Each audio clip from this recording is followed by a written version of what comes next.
we're going to talk about making sure that you've got the right person in the right role to be developed in on your team.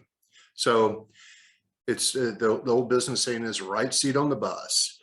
Does the role that you're developing them for, either to help you, replace you, move to another position within the organization, whatever the situation is, either currently or something you're thinking about in the future, are they fit for that role?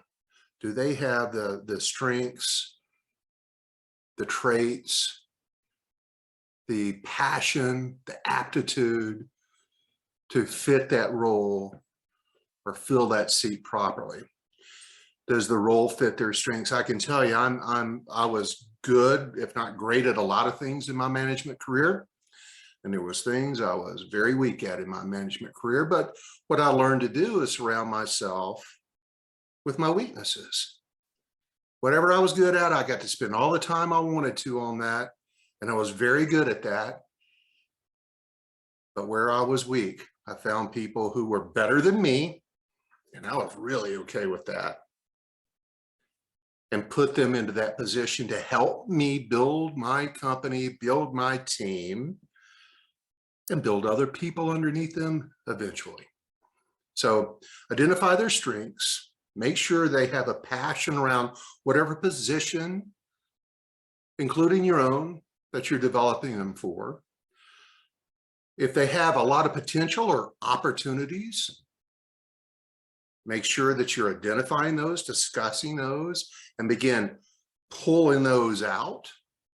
And if there's weaknesses or threats that this person has, threats, we're going to go into a little bit more detail, but threats could be that they've got a significant other that is about to be transferred, that they have issues that are going to get in the way of them filling the position. Maybe they're not sure about it. Maybe they don't have the education for it. All these threats you can identify and potentially take proactive steps to overcome them. So let's get into it a little bit more. So you want to make sure that you're not wasting your time with somebody that's not going to do well in the role, right?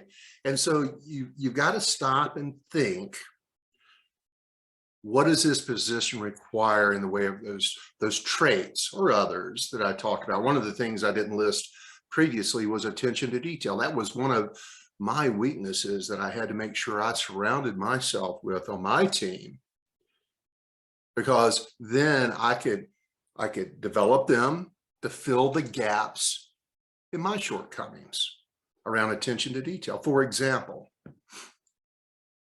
profit and loss statements, super important when you're running a big organization like I was. I had a $2 billion division that I was running with 3,000 employees. And you can imagine with that kind of responsibility, working for a big corporate Fortune 500 company, that knowing my numbers and certainly being able to understand where profits and losses were coming from was essentially important, but I hated it. And frankly, I wasn't very good at being able to spend the time. I could, but I didn't enjoy it. And it was a waste of time to me, because I'm going to get to what my strengths were in just a minute. It was taking me away from what I enjoyed doing the most, what I had a passion for. I'd rather have somebody else go through the detail who had the skill sets, had the passion, had the aptitude to do that, and then just fill me in on the bullet points. Keep me informed.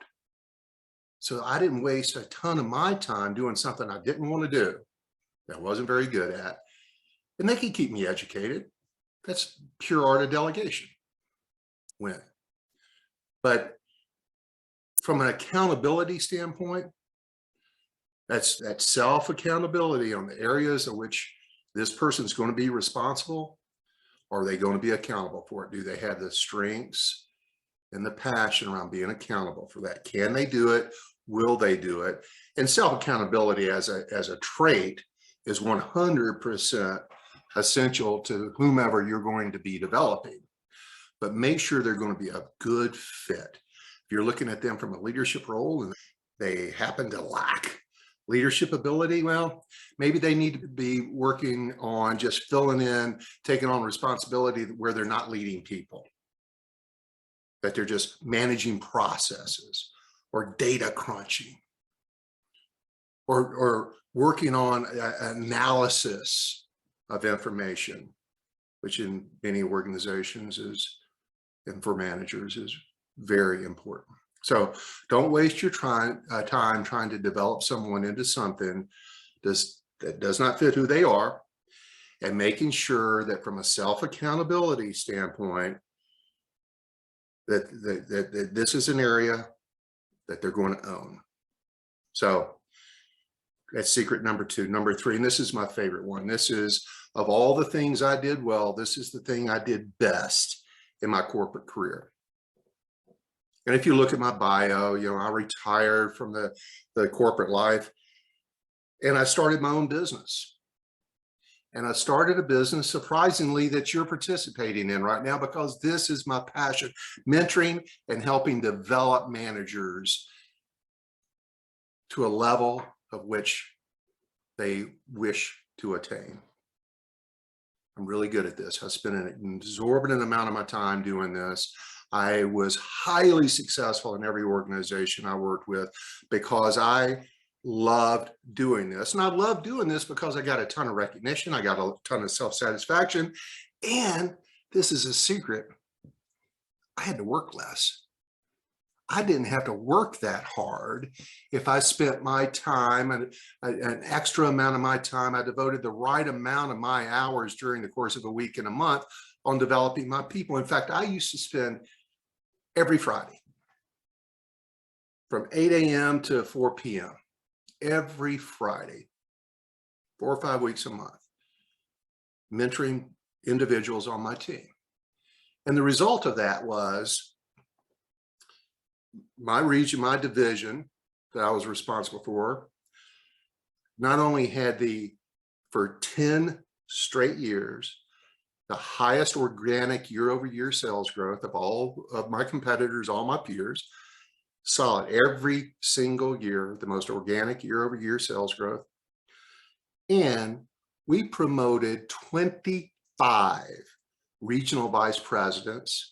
Some went on to executive level positions within the organization.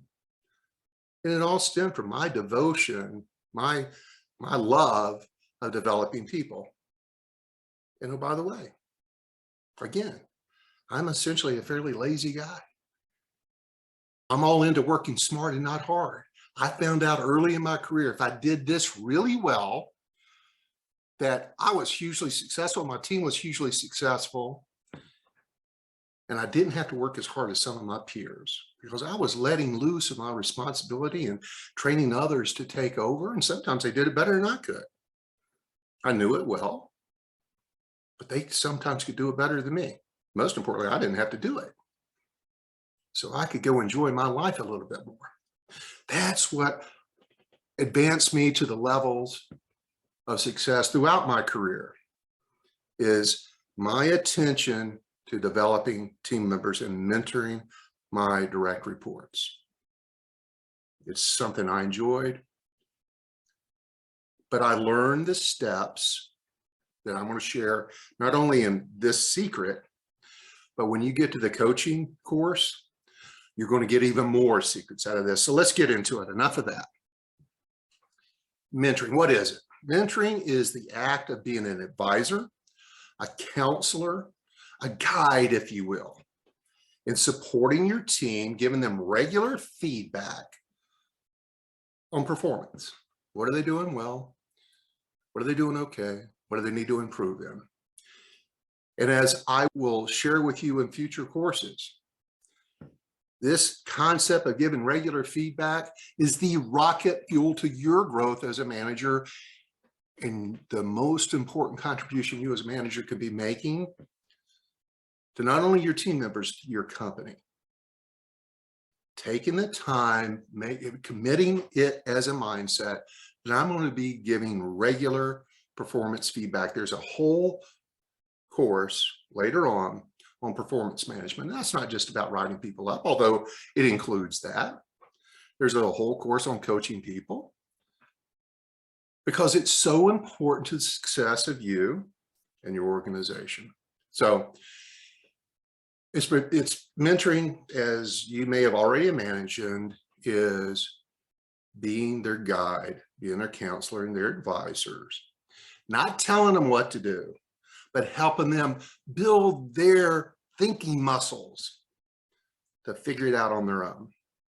But if you give them the answers all the time, as many managers do, because it's just fast, it's easier just to give them the answer so I can get on with my day.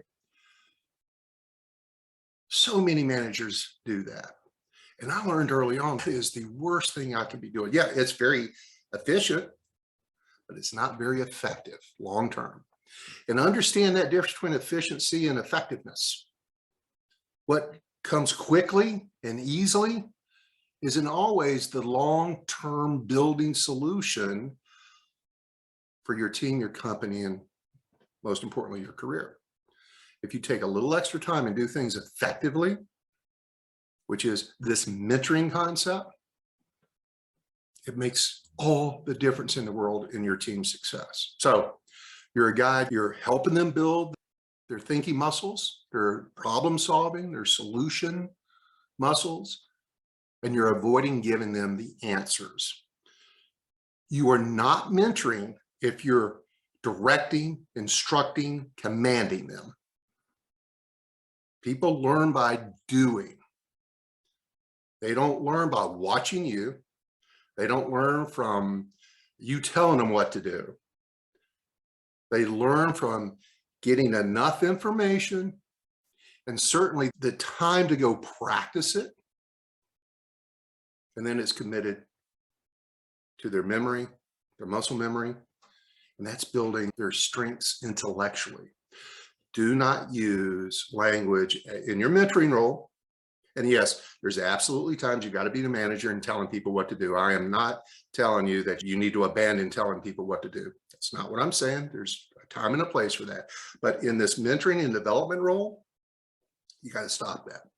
Because telling them what to do is slowing down, if not completely eliminating their ability to learn and grow. So if you're giving orders, you're not mentoring. If you're asking questions and advising, seeking their opinions and thoughts, now you're mentoring. So all of this comes back to the big value for you is you're going to stop putting out fires. So stop it.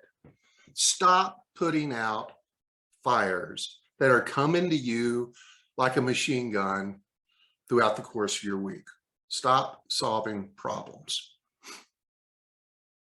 Oh, no, I'm not telling you to stop solving problems yourself or for getting the problem solved. You're paid to overcome problems, not live with them. Take a different approach to solving these problems. Don't make the decision yourself. If somebody comes to you with a challenge, a problem, a question, don't give them the answer. Make them come up with their own answer. Allow them the opportunity to think about it. And it is shocking once you start getting into this, how very, very often, if not almost every time they come to you with a question, seeking a solution, they've already got the answer. The only reason why they're coming to you is safety or your management style. Is that there is some fear that if they don't come to you and you tell them what to do and things go wrong, well, if you told them what to do, not their fault, it's your fault. But how do they learn from that? They just learn that you make mistakes. Don't you learn best from making your own mistakes? Give them the opportunity to make mistakes. We're going to talk about that a little bit more, and you got to be able to live with that. Don't solve problems for your employees. That's not what a mentor role does. When they come to you with a challenge, a solution, a question, ask them to describe what they believe the root cause is. Where do you think that's coming from? What do you think caused that? Is there something we need to change in how we approach our business, our processes? Have we hired the wrong person? Is there something we need to change to get to the root of where that's coming from? How often does this happen? You got to ask. But make sure when they're offering solutions, asking them their opinion, what do you think you should do? The best answer you can give to anybody coming to you with, hey, I got a problem with this. Can you help me out? Or, how do you do this? What's the best way to do this? Yeah, you know it way better than I do. You're the one that's getting it all day. And you just feed them the answer so you can move on, stop, slow down. When the person that you're developing or persons that you're developing are coming to you with challenges, solutions, problems, don't give them the answer. Ask them how they believe they should do it, or what they think the resource is, or what they think the best approach would be. Have them offer solutions and often challenge them. Where is this coming from? How can we make sure this doesn't happen again? So I mentioned this earlier. Let me go into a little more detail.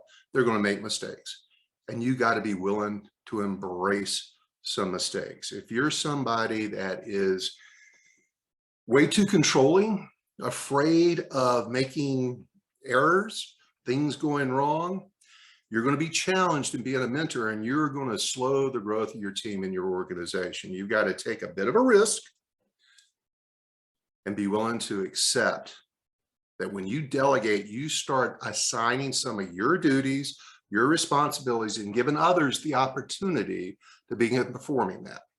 Not watching you, not you telling them how to do it. You get them started, let them go do it. And they're not going to do it as fast or as accurately in the early stages as you, but you've been doing it much longer than they have. Come on, you've got the repetitions. Give them the opportunity to get those repetitions. But you've got to accept the fact they're not going to do it as well as you, and they're going to make a few mistakes. Live with it. As long as it's not going to bring the walls down, not going to shut down the place, help them learn from those mistakes. Let them make them. That's very often, Edison, when he was inventing the light bulb, and there's a famous quote, and forgive me for paraphrasing this and slightly inaccurate, but the quote was really says, I've tried 800 things before I invented the light bulb, before I got it to work. But I knew as I was making those mistakes, I found 800 things that I didn't need to do in the future. I've learned from those mistakes. So he knew not to repeat them, and he knew then that he needed to take an extra step. Well, that didn't work. How about trying this? That didn't work. Let's try that. We learn best from our mistakes. All of us do, and you do too. So don't delegate. Be careful in the early stages, especially of delegating and developing your team members in areas that you're not willing to have some tolerance around errors. And make it clear to them that it's okay for them to make a mistake, because you don't want them frozen from fear.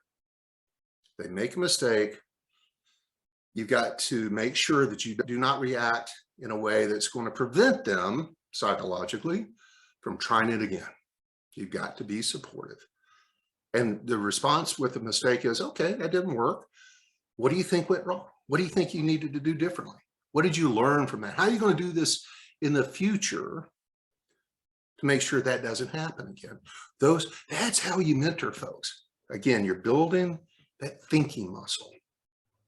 But you've got to be committed to being okay early on, especially.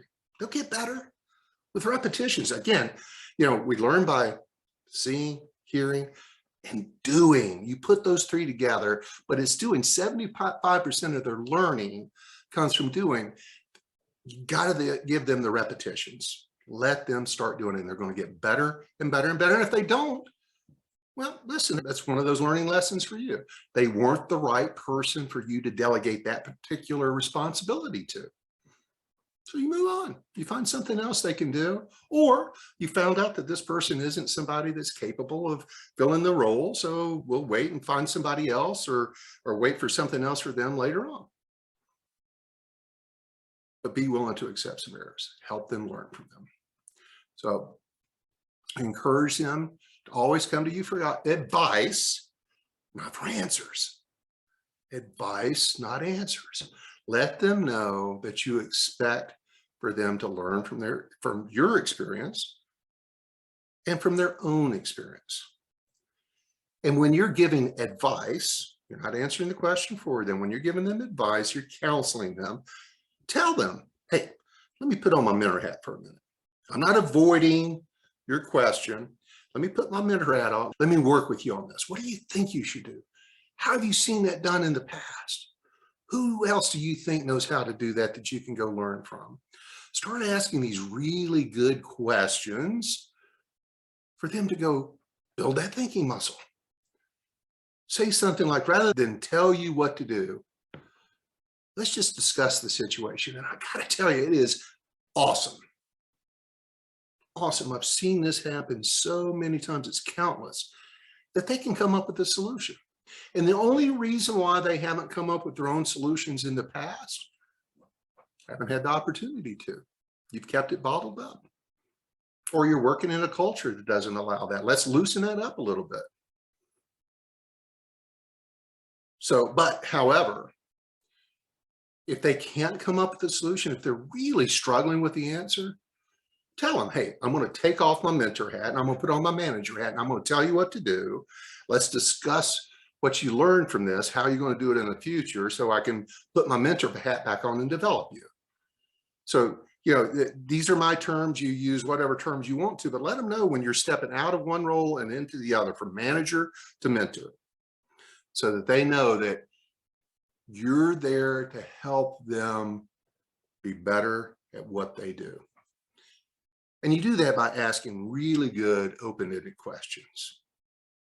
So, well, what do you think? What's next? Where are you headed? Where do you think this is going to go? What do you think the worst case outcome is going to be on this? What are the consequences that you haven't thought of by making that decision? What can go wrong? What's going to go right? What do you think the positive outcome of this is going to be? Well, how do you think that should be handled? So-and-so's late all the time. Okay, great. How do you think that should be handled? Or listen, you've seen me handle this a dozen times. If you were me, how would you handle this? They'll almost always give you the right answer. Almost always. Or they'll give you something close to a right answer. You may need to help them fill in a few blanks by asking some more open-ended questions. Okay, that's most of what else do you think you need to be thinking about in handling that? Or this happens a lot, and this is just them being efficient themselves. It's easier to come to you because you've given them quick answers in the past. And so instead of giving them that quick answer, say, well, hold on, what are the standard operating procedures say? What do the SOPs say? What's the process say? What's the policy on that? What's the handbook say on that? Make them go get the answer themselves. That's how they learn. Don't allow them to be intellectually lazy with you. And then help them develop goals side by side with you. As you start mentoring them, where do they want to go? What are the measures that you can work with this mentee with that will indicate whether what they're doing is having the impact that they desire? How can you measure it? For example, let's say you've got somebody on your team, you want them to work on the team culture, the working environment. What are some of have them do the research? What are some of the things that creates a great working team environment? We're going to do a whole course on culture. We'll talk more about that, but have them go do the research on what creates an effective and successful culture as a team. And they're going to come back to you, well, recognition is really important. Team building's regularly important. Having regular meetings and idea sessions and brainstorming sessions, seeking their opinion is really important. Okay, great. You say that's fantastic. How do you want to approach that? Then have them go do it. What do you want to start with? What's the goal? Have them start building the program, the plan to improve your team or your company's culture. They can be the culture committee or the culture club, as a lot of companies call it, but just for your team. And if you start working on those sort of things as a leader and having one of your key employees start stepping in that leadership role of helping with recognition and team building and lunches and events and having collaborative sessions, getting their opinions, man, you're going to see a huge difference in the productivity of your team. And you're establishing this person who's leading all this for you as the next step. You're creating that level of respect they're going to need when they either replace you or move to the next position that you're developing them for. So start beginning, and I almost lost my train of thought on this. So what would be a measure on that? Retention, turnover, right? If you've got, let's say, 50% turnover, your team turns over half every year. By them putting these activities, what do we hope to achieve out of this? We want to reduce turnover. So what would be a good number? If we're at 50% turnover now, when we look at it in 90 days or 6 months, what would have changed to indicate whether what you're doing is making an improvement? Could be, let's say they're a customer service rep and you want to move them into your job as a customer service manager. What would be an indicator, a measure for you to help them understand? That's the number that's going to tell me whether my efforts in training and developing and having daily huddles with my team to work on skill sets and problem solving, that's customer service scores. What's our net promoter score? In accounting, it could be outstanding accounts receivable. There's always a measure to what your employees are doing. You just got to identify it and make sure that you're developing goals, improvement goals, with the people you're mentoring so that you can track whether their efforts, and they most importantly can track whether their efforts are paying off. And then as you start seeing the payoff, this is the time for you to make sure they understand that you see it and reward them for it. You've got to give them that positive feedback, because it's that positive feedback. It's going to create more and more inertia for them putting more and more effort into developing themselves and working on learning more and solving their own problems. It's making them more independent. The ultimate goal of any manager, once they're moving into true leadership, is that if you were to leave tomorrow, nothing would change. In fact, I can tell you, when I retired from my corporate career some years ago, that my last day was on a Friday. On Monday, my replacement was in his place. He was fully trained and nothing changed. And listen, egotistically, many of us say, oh man, if I'm not here, the place is going to fall apart. Well, you know what? That's unlikely. The sun always comes up the next day. Nobody's irreplaceable. But I got to tell you, it was with a great sense of pride that when Darren took over from me, that the reports back were, well, it actually got better. It's hard for some of you to believe I just said that, but Darren was a really smart guy. And I had groomed him and I'd spent the time with him, and he was completely devoted to his own growth, very accountable. And he did an amazing job. And guess what? A year or two later, I think it was 2 years later, when my boss retired, Darren became that boss's replacement. He moved right up the ladder. And you know what? Darren had taken over my approach to developing people. He had adopted that same mindset and priority. And so when Darren moved up to his boss's role, when that boss retired, Bryant took over. I mean, Darren left on Friday. Bryant was in the position on Monday, and nothing changed. In fact, things might have gotten better again. So that's kind of how all this works. So recognize, let them know as you're mentoring them, you've got to let them know that they're doing a really good job. Recognize what they're doing well, give them that feedback. That is the rocket fuel to their future commitment to continue working on it. Catch them doing it right. Don't have them come to you and tell you how good they're doing. You've got to take the action, be proactive to notice it and go tell them regularly. Catch them doing it right, because that is going to be the catalyst to them being even more bought in to getting better at what they do. Support them, reward them, and in today's world, contemporary workplace, developing that skill and making sure that you recognize that not only the people you're developing, but your entire team for that matter, catch them doing it right. It is the game changer for many managers. Remember, last point of this video, people learn by doing. So let me give you some statistics on this. If you walked away from this video today, you read the course, you downloaded the course, you read it, you've watched this video, there's much more details in the download. You're going to retain about 20% of what you see in this, about 30% of what you read or heard, but you're going to retain 90% of what you do. So that's why I encourage at the end of each one of these courses for you to pick one or two things and go start applying it, start using it, because that's where the retention of this knowledge is going to help build your career and allow you to have a much higher impact on your organization, positive impact. Knowledge is only power when you apply it.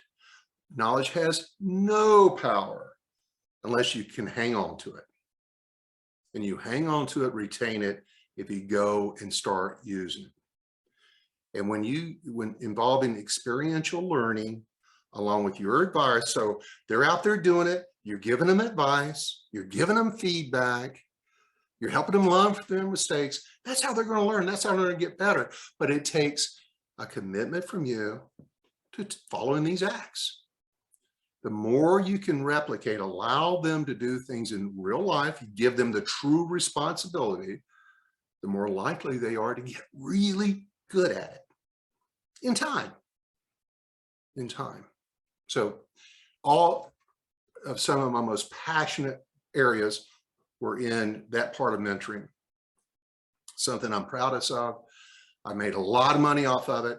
I helped build a lot of careers, and I take a lot of pride. And when I retired, what do you think I wanted to do? Play golf? No, I was a lousy golfer. I decided to start this passion business to help you learn from all the things that I'd learned from the best habits of some of the best managers I ever worked with. That's what all this is about. But this particular module, this is what I wanted to do, is help others develop their careers. And that's why I started this business and why I'm working with you right now.